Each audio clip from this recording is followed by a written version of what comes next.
जय हिंद दोस्तों। आज हम लोग daily GK GS test number 31 का डिस्कशन करने जा रहे हैं, जो कि आपके आने वाली सभी एग्जाम के लिए महत्वपूर्ण है। जैसे दरोगा, बीपीएससी, बिहार सचिवालय, एयरफोर्स के लिए महत्वपूर्ण क्वेश्चन लेकर आए हैं। जो भी इस चैनल पर नए आए हैं तो प्लीज़ चैनल को सब्सक्राइब कर लीजिए, ताकि हर वीडियो का नोटिफिकेशन सबसे पहले आप तक पहुंचे सके। जैसा कि पहला नंबर क्वेश्चन आपकी स्क्रीन पर दिख रहा होगा कि हवा में नमी मापने के लिए निम्नलिखित में से किस उपकरण का उपयोग किया जाता है। सबसे पहले इस क्वेश्चन को बड़ा कर लेते हैं। कह रहा है हवा में नमी मापने के लिए निम्नलिखित में से किस उपकरण का उपयोग किया जाता है, तो आपका हो जाएगा ऑप्शन नंबर सी, हाइग्रोमीटर। जबकि हाइड्रोमीटर जो होता है आपेक्षिक घनत्व होता है। क्या होता है? आपेक्षिक घनत्व। आपेक्षिक घनत्व की बात कहेगा तो आप लोग क्या कीजिएगा? आपेक्षिक घनत्व की बात कहेगा तो आप लोग हाइड्रोमीटर का यूज कीजिएगा, हाइड्रोमीटर। ठीक, चलिए अगला नंबर क्वेश्चन है। कह रहा अगला नंबर क्वेश्चन क्या होगा? अगला नंबर क्वेश्चन कहेगा तो आप बोलिए निम्नलिखित में से कौन सा भूमध्य सागर से भारत के उत्तर पश्चिमी की भाग की ओर चलता है। तो आप इसको पहले समझ लीजिए। ये है नॉर्थ है, साउथ है, ईस्ट है, वेस्ट है। यहीं एक भारत के बाहर यहाँ यूरोप महाद्वीप है और ये अफ्रीका महाद्वीप है। ये अफ्रीका महाद्वीप के बीच एक भूमध्य सागर है। यहीं से हवाएं उठती है, जेट स्ट्रीम, जो भारत के पश्चिमी राज्यों में, पश्चिमी भागों में क्या कर देती है? बारिश करवा देती है, जो पश्चिमी विक्षोभ के नाम से जानी जाती है। चलिए अगला क्वेश्चन देखते हैं। निम्नलिखित में से कौन सा भारत का सबसे पूर्वी देशांतर और सबसे दक्षिणी देशांतर है? इसको पहले देख लीजिए। कह रहा है ये भारत है। ये क्या है? भारत है। ये भारत है और ये भारत का नक्शा है। ये भारत का नक्शा है। आप जानते हैं ये पूर्वी घाट है, ये पश्चिमी घाट है, ये पूर्वी घाट है। ये पूर्वी घाट, ये पश्चिमी घाट है। ठीक, आप ध्यान दीजिए। ये देशांतर है। ये क्या है? देशांतर है। ये अक्षांश है। क्या? अक्षांश। आप जानते होंगे कि 68 डिग्री 7 मिनट से लेके 97 डिग्री 25 मिनट होता है। ठीक, अगर वही 8 डिग्री 4 मिनट अक्षांश से लेके 37 डिग्री 6 मिनट नॉर्थ होता है, ये पूर्वी होता है। आपसे पूछा क्या? पूर्वी देशांतर, तो 97 डिग्री 25 मिनट पूर्वी देशांतर होगा। और सबसे दक्षिणी अक्षांश पूछा है तो 8 डिग्री 4 मिनट नॉर्थ हो जाएगा। ऑप्शन नंबर बी हो जाएगा। चलिए अगला क्वेश्चन देखते हैं। निम्नलिखित में से कौन सा कथन सही है? ये कह रहा है, आप जानते होंगे कि भारत का क्षेत्रफल जो होता है 32,87,263 वर्ग किलोमीटर होता है। इसकी स्थलीय सीमा जो होती है 15,200 किलोमीटर होती है। ठीक, इसको ध्यान दीजिए। ऑप्शन नंबर ए, बी दोनों सही होगा। ये गलत है। अब कह रहा है निम्नलिखित में से कौन सा कथन सही? उपयुक्त में से एक से अधिक है। चलिए अगला क्वेश्चन नंबर देखते हैं। भारत की लंबाई और चौड़ाई, आप जानते होंगे कि ये भारत है। ये क्या है? भारत है। और ये भारत है। ये भारत की, ये क्या? ये उत्तर से दक्षिण की लंबाई हुआ। उत्तर से दक्षिण लंबाई जो होती है 3214 किलोमीटर होती है। और पूर्व से पश्चिम जो इसकी चौड़ाई होती है 2933 किलोमीटर होती है। तो आप ध्यान दीजिएगा। तो क्या कह रहा है? 3214 किलोमीटर और 2933 किलोमीटर सही है। पहले लंबाई की बात करें तो 3214 और चौड़ाई तो 2933 किलो। ऑप्शन नंबर ए हो जाएगा। कह रहा है मालाबार तट। मालाबार तट क्या कह रहा है? मालाबार तट। देखिए इसको, मालाबार तट को देख लीजिए। 6 नंबर क्वेश्चन कह रहा है मालाबार तट से संबंधित, मालाबार तट से संबंध में निम्नलिखित में कौन सा कथन सही है? यही न कह रहा है आपसे। तो हल्का सा और छोटा कर लेते हैं। ठीक, इसको देखिए। कह रहा है मालाबार तट। मालाबार तट के संबंध में निम्नलिखित में से कौन सा कथन सही है? भारत के पूर्वी तट के किनारे एक संकीर्णी मैदान है। मालाबार तट जानते होंगे कि ये क्या है? भारत का नक्शा है। ये भारत का नहीं, ये पश्चिमी घाट है, ये पूर्वी घाट है। पूर्वी घाट, ये मालाबार तट जो है केरल, यहाँ केरल पड़ता है, केरल में ही पड़ता है मालाबार तट। केरल राज्य में ही क्या करता है? मालाबार तट, जो कि पश्चिमी तट पे पड़ता है। यह भारत के पूर्वी तट के किनारे एक संकीर्ण मैदान, जो कि गलत है। गोवा के दक्षिण में पश्चिम तटीय पड़ती है, जो कि गलत है। मालाबार तट का अधिकांश भाग कहाँ पड़ता है? केरल राज्य में पड़ता है। ऑप्शन नंबर सी हो जाएगा। चलिए अगला क्वेश्चन देखते हैं। 7 नंबर कह रहा है दक्षिण भारत की नदियाँ के संबंध में निम्नलिखित में से कौन सा कथन सही है? दक्षिण भारत की नदियाँ, ये भारत का नक्शा है। यहाँ ये विंध्याचल पर्वत है, ये सतपुड़ा पर्वत श्रेणी है। विंध्याचल पर्वत और सतपुड़ा पर्वत श्रेणी ये मध्य प्रदेश में आप देखे होंगे। यहाँ से देखिए ये क्या है, सतपुड़ा पर्वत श्रेणी के ऊपर से एक नदियाँ निकलती है जिसको बोलते हैं नर्मदा नदी, जो कि अरब सागर में जाके गिर जाती है। अरब सागर में यहाँ उत्तर निकलती है। तो बताइए ये नर्मदा नदी के ये जो सतपुड़ा पर्वत श्रेणी के क्या करती है, उत्तर में बहती है। सतपुड़ा पर्वत श्रेणी के उत्तर में है कि दक्षिण में, गलत है। कारण नर्मदा नदी सतपुड़ा श्रेणी के दक्षिण में, गलत है। तापी नदी आप जानते होंगे सतपुड़ा पर्वत श्रेणी के नीचे से निकलती है तापी नदी। तापी नदी निकलती है जो भ्रंश घाटी में बहते हुए, ठीक, भ्रंश घाटी में बहते हुए अरब सागर में जाके गिर जाती है। तो तापी नदी सतपुड़ा श्रेणी के दक्षिण में बहती है। देखिए सतपुड़ा श्रेणी की क्या करती है, दक्षिण में बहती है, ये सही है। और कह रहा है नर्मदा नदी जो है ये विंध्याचल पर्वत हो गया और सतपुड़ा पर्वत श्रेणी के बीचों बीच से गुजरती है, बिल्कुल सही है। तो बताइए ऑप्शन नंबर क्या हो जाएगा, 1 से अधिक हो जाएगा। चलिए अगला क्वेश्चन, टीपू सुल्तान ने अपनी राजधानी बनाई थी। टीपू सुल्तान जो था हैदर अली का बेटा का नाम था टीपू सुल्तान। टीपू सुल्तान की अपनी राजधानी किसको बनाया था, श्रीरंगपट्टनम को। आप समझ लीजिए हैदर अली ने हैदर अली के साथ अंग्रेजों के साथ जो युद्ध हुआ, 4 युद्ध हुआ था, आंग्ल मैसूर युद्ध कहलाता है। क्या कहलाया था, आंग्ल मैसूर युद्ध कहलाया था। जो कि पहला युद्ध हुआ था 1767 से लेकर 1769 तक चला था। कब तक, 1769 तक। द्वितीय युद्ध जो चला था आप जानते होंगे 1780 से लेकर 1784 तक चला था, ठीक। उसके बाद तृतीय युद्ध जो चला था आपका ये 1790 से लेके 1792 ईस्वी तक चला था। और चतुर्थ युद्ध जो चला था आप जानते होंगे 1799 तक। जानते हैं 1767 से 1769 ईस्वी में क्या किया गया था, हैदर अली इसमें विजय रहा था। हैदर अली और द्वितीय युद्ध में हैदर अली क्या हुआ था, मारा गया था। और 1782 ईस्वी में हैदर अली मारा गया था। 1782 ईस्वी में तभी राज्याभिषेक करवाया था टीपू सुल्तान, उसका बेटा उत्तराधिकारी, ठीक। उसके बाद तृतीय युद्ध फिर किसके बीच हुआ था, टीपू सुल्तान के बीच हुआ था। और चतुर्थ युद्ध में टीपू सुल्तान मारा गया था, तो ध्यान दीजिएगा। और कहेगा किस संधि के साथ समाप्त, इसको ट्रिक याद रखिएगा, ट्रिक किस संधि के तहत युद्ध जो समाप्त हुआ था, ये देखिएगा महामंगल श्री। किस, महामंगल श्री, याद रखिएगा। महा से मद्रास हो जाएगा और मंगल से मंगलोर की संधि के तहत समाप्त हुआ था। और श्रीरंगपट्टनम की संधि के तहत समाप्त हुआ था। श्रीरंगपट्टनम की संधि के तहत समाप्त हुआ था, ठीक। तो कह रहा है टीपू सुल्तान अपनी राजधानी किसे बनाया था, श्रीरंगपट्टनम को। चलिए अगला क्वेश्चन देखते हैं। निम्नलिखित भारतीय शासकों में से कौन सा जिसने विदेशों में आधुनिक पद्धति को दूतावास स्थापित किया था। आधुनिक पद्धति के दूतावास ये टीपू सुल्तान था। क्या होगा, निम्नलिखित भारतीय शासकों में से कौन था जिसने विदेशों में आधुनिक पद्धति में दूतावास स्थापित किया था, ये टीपू सुल्तान होगा, ठीक। टीपू सुल्तान हो जाएगा इसका ऑप्शन में। चलिए टीपू सुल्तान ने ब्रिटिश सेना को 1780 में हराया था। 1780 में हराया था, किस में, ये पोलीमर में हराया था। कहाँ हराया था, पोलीमोर की युद्ध में, यार पोलीलूर में हराया था, ठीक। चलिए अगला क्वेश्चन, अंग्रेजों ने श्रीरंगपट्टनम की संधि किसके साथ की था। अब कहा अभी तुरंत बताया, श्रीरंगपट्टनम की संधि किसके साथ किया था, बताइए आप पे, किसके साथ किया था श्रीरंगपट्टनम की संधि, टीपू सुल्तान के साथ। पहला युद्ध आंग्ल मैसूर युद्ध हुआ था 1767 से 1769 ईस्वी के बीच। ये हैदर अली तभी जीवित था। हैदर अली और अंग्रेजों के बीच युद्ध हुआ था जिसमें हैदर अली विजय रहा था। फिर द्वितीय युद्ध चला था 1780 से लेकर 1784 आंग्ल मैसूर युद्ध चला था। इसमें टीपू सुल्तान हैदर अली मारा गया और 1782 ईस्वी में हैदर अली मारा और तभी ही उसका बेटा टीपू सुल्तान अपना राज्याभिषेक करवाया था, ठीक। किस युद्ध में, द्वितीय आंग्ल मैसूर युद्ध में। तृतीय आंग्ल मैसूर युद्ध जो हुआ था 1790 से लेकर 1792 ईस्वी में चला था। इसमें टीपू सुल्तान और अंग्रेजों के बीच युद्ध चला था। और 1799 ईस्वी में चतुर्थ में आंग्ल मैसूर युद्ध में टीपू सुल्तान क्या किया गया था, मारा गया था। तो अंग्रेजों श्रीरंगपट्टनम की संधि किसके साथ हुई थी, श्रीरंगपट्टनम की संधि पूछ रहा है, टीपू सुल्तान होगा, ठीक। टीपू सुल्तान ने अंग्रेजों के साथ युद्ध में कब मारे गए थे, अभी तुरंत बताया, टीपू सुल्तान चतुर्थ युद्ध में मारा गया था, ठीक। चलिए अगला क्वेश्चन, निम्नलिखित में से कौन एक सुमेलित है, ये पूछ रहा है। प्रथम आंग्ल मैसूर युद्ध जो पूछ रहा है, प्रथम आंग्ल मैसूर युद्ध प्रथम आंग्ल मैसूर युद्ध हैदर अली पराजित हुआ था, गलत बात है। हैदर अली प्रथम आंग्ल मैसूर युद्ध में जीत गया था, ये गलत कह रहा है। द्वितीय आंग्ल मैसूर युद्ध में हैदर अली ने अंग्रेजों को पराजित, गलत। हैदर अली को पराजित कर दिया था अंग्रेजों ने, क्या किया था, हैदर अली को पराजित करके, और द्वितीय आंग्ल मैसूर युद्ध में ही 1782 ईस्वी में इसकी मृत्यु हो गई थी। पराजित कर दिया, इसको मार दिया गया था।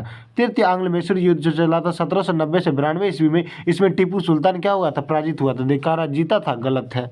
इसमें कौन सही, चतुर्थ आंग्ल मैसूर युद्ध हो जाएगा। चलिए अगला क्वेश्चन देखते हैं। धात्विक ऑक्साइड की प्रकृति क्षारीय होती है, अर्थात वे अम्ल से, धात्विक ऑक्साइड की प्रकृति जो होती है क्षारीय होती है, तो अम्ल से प्रक्रिया करने पर क्या करता है। तो चलिए देखते हैं क्वेश्चन।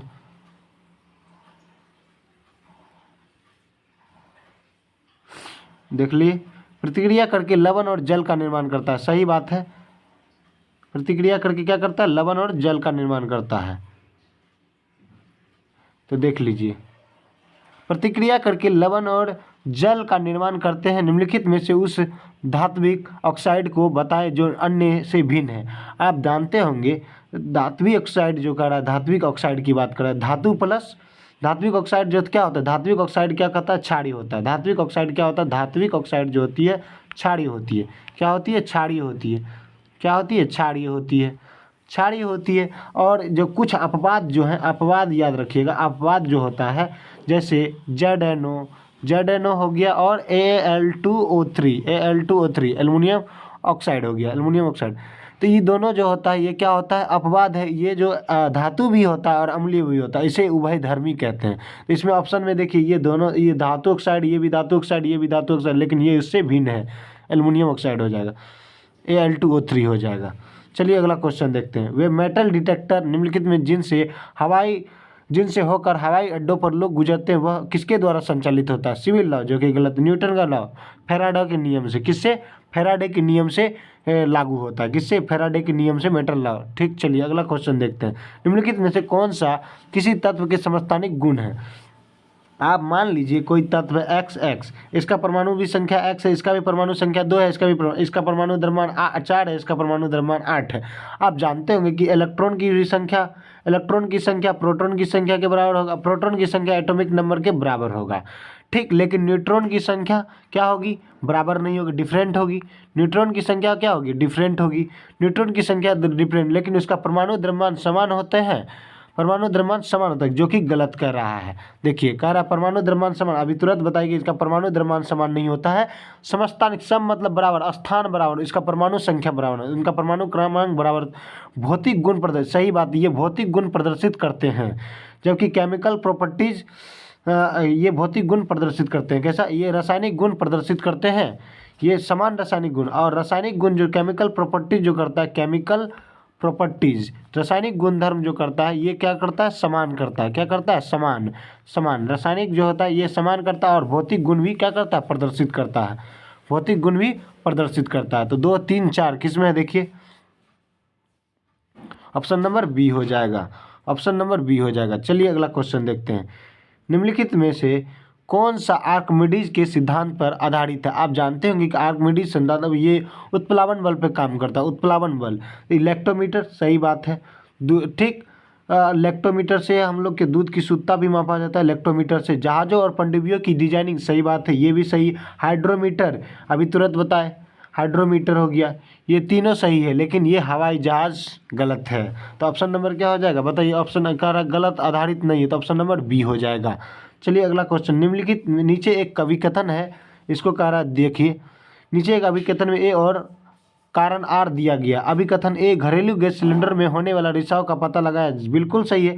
एलपीजी में घरेलू गैस सिलेंडर रिसाव का पता लगाने के लिए हम एथिल मर्कैप्टर मिला देते, जो गंध युक्त होता है। एलपीजी जो होता है गंधहीन होता है, गंधहीन होता है, मतलब इसमें कोई गंध नहीं होता, एलपीजी में कोई गंध, इसमें अलग से हम लोग एथिल मर्कैप्टर मिला देते हैं। क्या मिला देते हैं, अलग से हम लोग क्या मिला देते हैं, एथिल मर्कैप्टर, जिससे हमको गंध का पता चल सके। तो कह रहा है ये एक एलपीजी एक गंध तीव्र होती है, गलत, ये गंधहीन होता है, मतलब इसमें गंध होता ही नहीं है। तो कह रहा है ए और आर दोनों गलत, ए सही है, आर गलत है, ऑप्शन नंबर डी हो जाएगा। चलिए अगला क्वेश्चन। एक लेंस से होकर गुजरने वाली प्रकाश की किरण बिना किसी विचलन के निकल जाए। आप जानते होंगे ये उत्तल लेंस है, ये उत्तल लेंस, ये क्या है, प्रधान अक्ष है। यहाँ से जब प्रकाश, ये ऑप्टिकल सेंटर है, प्रकाशिक केंद्र है। यहाँ से जब प्रकाश गुजारते हैं तो एक माध्यम से दूसरे माध्यम में आसानी से गुजर जाती है, इसमें कोई विचलन देखने को नहीं मिलता है। तो ऐसा लेंस जो गुजरने पर वाली प्रकाश की किरण बिना किसी विचलन के, तो बोलेंगे प्रकाशिक केंद्र से गुजरने पर प्रकाश का विचलन नहीं होता है। ऑप्शन नंबर डी हो जाएगा। दो पिंडों के बीच बल सदैव, बल आप जानते हैं कि बल हमेशा सदैव जो लगता है एक्शन तथा रिएक्शन, जितना बल लगाएंगे आप उधर से भी उतना बल लगता है, तो रिजल्टेंट फोर्स क्या हो जाएगा, 0। तो कह रहा है समान, और आप जानते हैं न्यूटन के थर्ड लॉ कहता है जितना एक्शन देंगे, जितना एक्शन होगा उतना ही रिएक्शन होगा। एक्शन इक्वल टू रिएक्शन, क्रिया प्रतिक्रिया के बराबर होता है। तो समान और विपरीत दिशा में प्रयुक्त होता है, क्या होता है बताओ, समान और विपरीत दिशा में प्रयुक्त होता है, सही बात है। क्या करें, दो पिंडों के बीच बल सदैव समान और विपरीत दिशा में प्रयुक्त होता है, ठीक है। कर समान और एक ही दिशा में प्रयुक्त होता है, गलत। असमान विरुद्ध दिशा में प्रयुक्त करते हैं, असमान समान दिशा में प्रयुक्त किया जाता है, समान दोनों एक दूसरे के क्या होता है, विपरीत होता है। विपरीत दिशा में और दिशा समान बल होता है, समान बल पे क्या होता है, समान बल, और दोनों के एक विपरीत दिशा में। असमान और विरुद्ध दिशा में प्रयुक्त होता है, गलत, ये सब गलत है, ठीक। चलिए अगला क्वेश्चन देखते हैं। निम्नलिखित में से कौन सा आयनिक यौगिक का एक गुणधर्म, आयनिक यौगिक जो होता है ये इसका गलनांक और क्वथनांक उच्च होता है, ये आसानी से टूट जाता है, भंगुर होता है, ये भंगुर होता है। आयनिक यौगिक जो होता है धातु, इसमें धातु भी होता है और अधातु से मिलकर बना होता है, अधातु और अधातु दोनों से मिलकर। धातु जो होता है क्या होता है, ये प्लस चार्ज होता है इसके पास माइनस चार्ज होता है, क्योंकि ये इलेक्ट्रॉन को क्या करता है, लूज करता है, ये इलेक्ट्रॉन को गेन करता है, क्या करता है, अपने और ग्रहण करता है। तो इसका ग्रहण ये क्या होता है, इसके कारण इसका द्रव्यनांक, क्वथनांक और गलनांक दोनों उच्च होता है, और ये आसानी से भंगुर हो जाता है। और इसकी इस ठोस अवस्था में जो ये विद्युत का कुचालक होता है, ठोस अवस्था में जो है ये क्या करता है, विद्युत का कुचालक होता है। ठोस अवस्था में क्या होता है, विद्युत का कुचालक होता है, ध्यान दीजिएगा।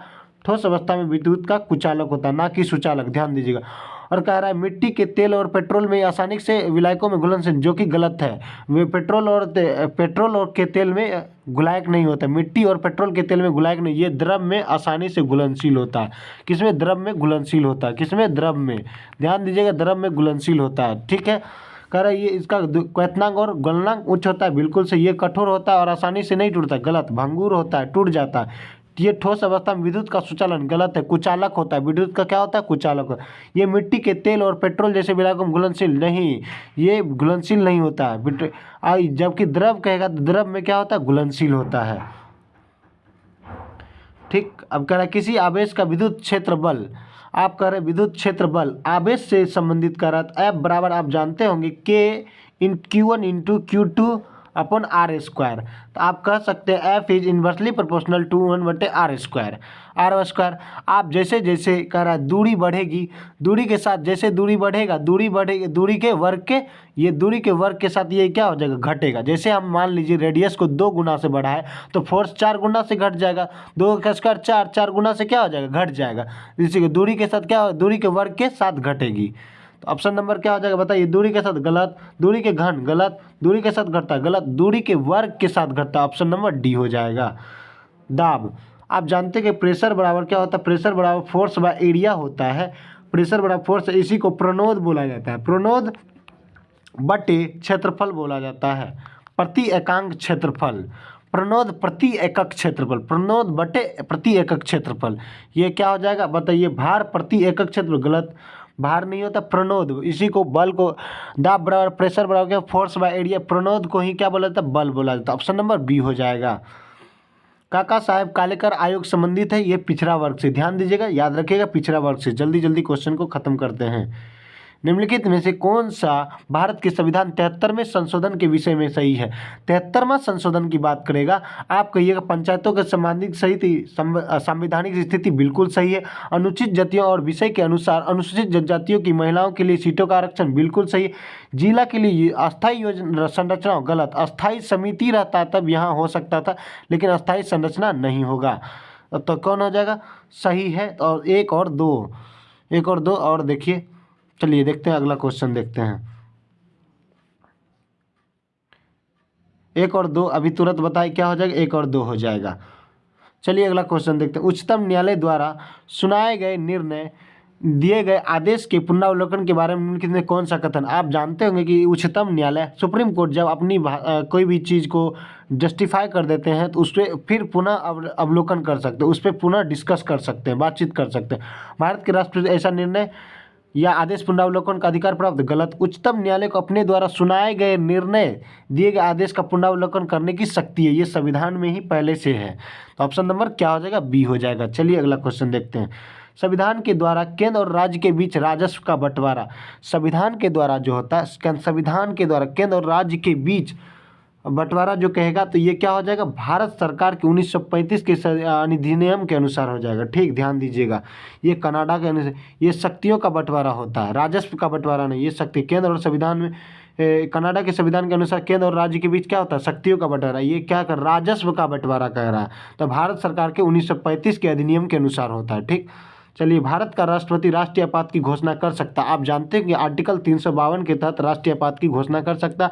आर्टिकल 356 के तहत, आर्टिकल 354 के साथ, आर्टिकल 354 के साथ ये राजकीय आपात लगा सकता है। आर्टिकल 356 के साथ वित्तीय आपात लगा सकता है। तो आर्टिकल 352 के तहत क्या लगा सकता है, राष्ट्रपति आपात, राष्ट्रीय आपात लगा सकता है। तो बताइए, ये बाह्य आक्रमण के द्वारा, सही बात है। सशस्त्र विद्रोह के द्वारा, ये सही है। आंतरिक संशोधन जो गलत है। निम्नलिखित में से कौन सही, कुटुंब से सही कीजिए। ये आंतरिक अशांति गलत हो जाएगा। सांप्रदायिक संघर्ष का गलत।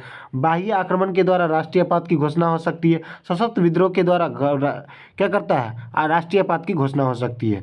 तो केवल 1-3 हो जाएगा। 1-3 किसमें, देखिए 1 और 3 करा। ये कुटुंब से सही उत्तर चुनिए। तो केवल क्या करा, 1-3।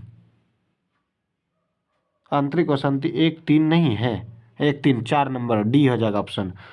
74वां संविधान संशोधन किसका उल्लेख करता है, राष्ट्रीय विकास परिषद का संगठन का, जो कि गलत है। भारत के योजना आयोग की संरचना, गलत है। राज्य के वित्त आयोग की कार्य का संशोधन करता है। ठीक, ध्यान दीजिए। कावेरी जल का तो कोई मतलब ही नहीं बनता। 30 नंबर का, केंद्र और राज्य के बीच होने वाले विवादों का निर्णय। आप जानते हैं केंद्र और राज्य के बीच होने वाले विवादों का निर्णय भारत के उच्चतम न्यायालय की शक्ति किसके अंतर्गत आती है। आप जानते होंगे कि जब केंद्र और राज्य के बीच विवाद होता है तो सुप्रीम कोर्ट इस मामले में हस्तक्षेप करता है। जैसे मेरा मूल अधिकार है, मेरा अधिकार है कि अगर मेरे मूल अधिकार को कोई क्या करता है, अवहेलना करता है, तो हम सुप्रीम कोर्ट में जाकर उसको केस कर सकते हैं और सुप्रीम कोर्ट इस पर पुनः तुरंत डिस्कशन लेगी और क्या करेगी, मेरे मूल अधिकार के अंतर्गत आता है। उसी तरह केंद्र और राज्य के बीच होने वाली विवादों उच्चतम न्यायालय के लिए एक मूल अधिकार के अंतर्गत आता है। ठीक, ऑप्शन नंबर सी हो जाएगा। निम्नलिखित कथनों पर विचार कीजिए।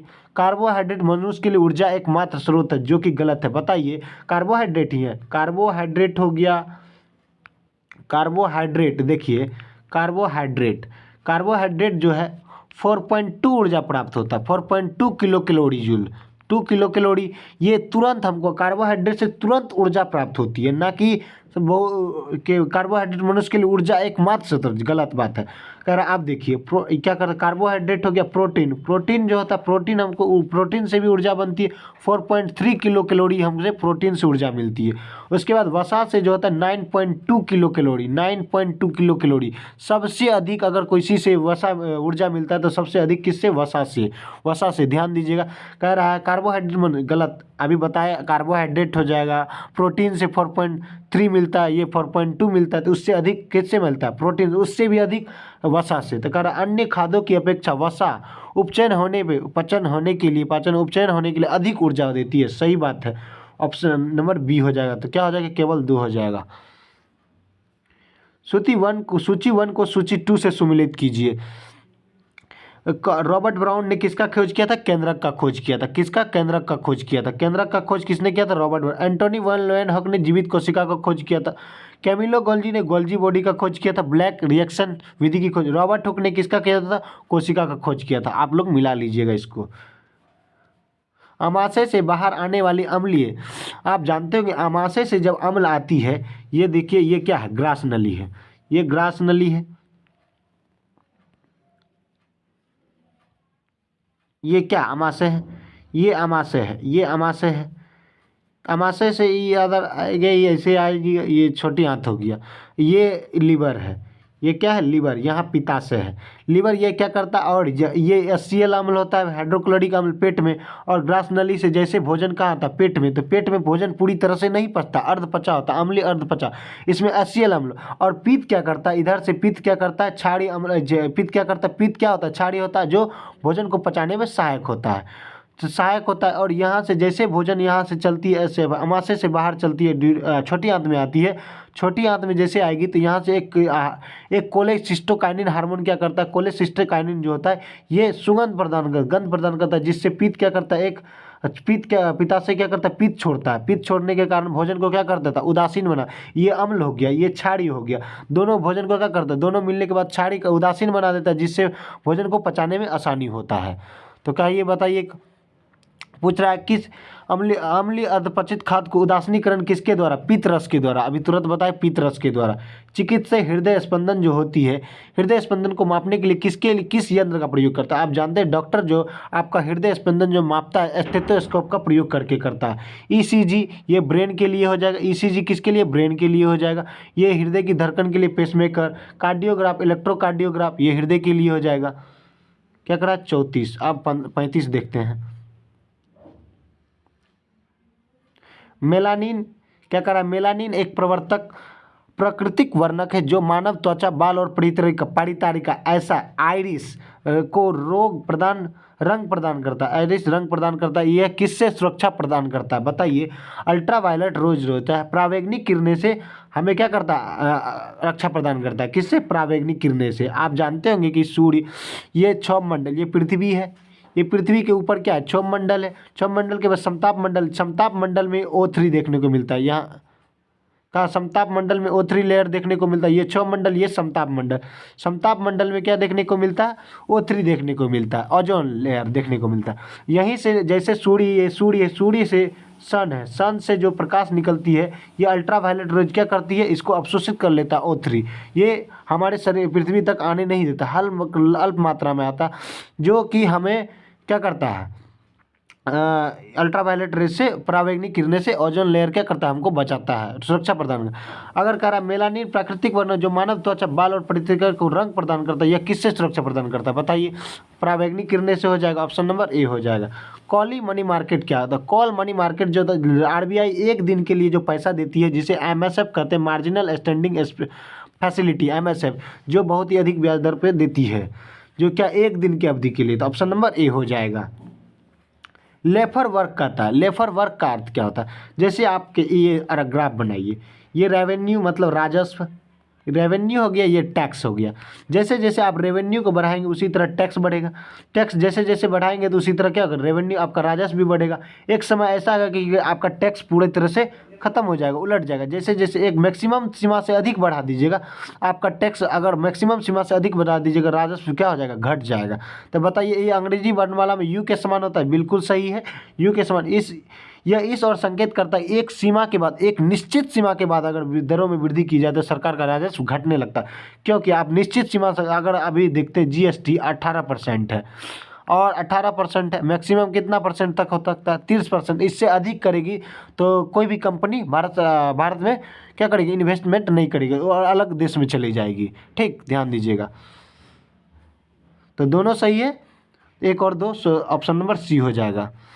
कर मुद्रा अवमूल्यन, मुद्रा अवमूल्यन, अवमूल्यन का मतलब पैसा के वृद्धि, पैसा के वैल्यू को घटा देना। जैसे 80 रुपया $1 के बराबर है, 80 रुपया कितना, $1 के बराबर है, कितना डॉलर, $1। वही इसी की मुद्रा को घटा के, इसकी वैल्यू को घटा के 200 रुपया करके इसकी मुद्रा, ये मुद्रा क्या हो जाए, $1 है। पैसा को तो हमने घटा दिया, 80 से क्या कर दिया, 200 घटा।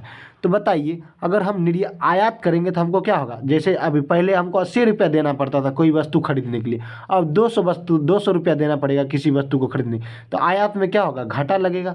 आयात में तो घाटा लगेगा, निर्यात में लेकिन हमको फ़ायदा होगा। निर्यात में क्या हो जाएगा, फ़ायदा हो जाएगा। निर्यात में फ़ायदा क्यों होगा, बताइए। क्योंकि दूसरे आयातक वस्तु को दूसरे देश में, आयातक को दूसरे देश में बैठे व्यक्ति को, आयातक को क्या करें, हमारा निर्यात सस्ता लगने लगेगा। हम जैसे पहले $1 में 80 रुपया, $1 80 रुपया के बराबर होता है, अभी $1 कितना 200 रुपया के बराबर हो गया।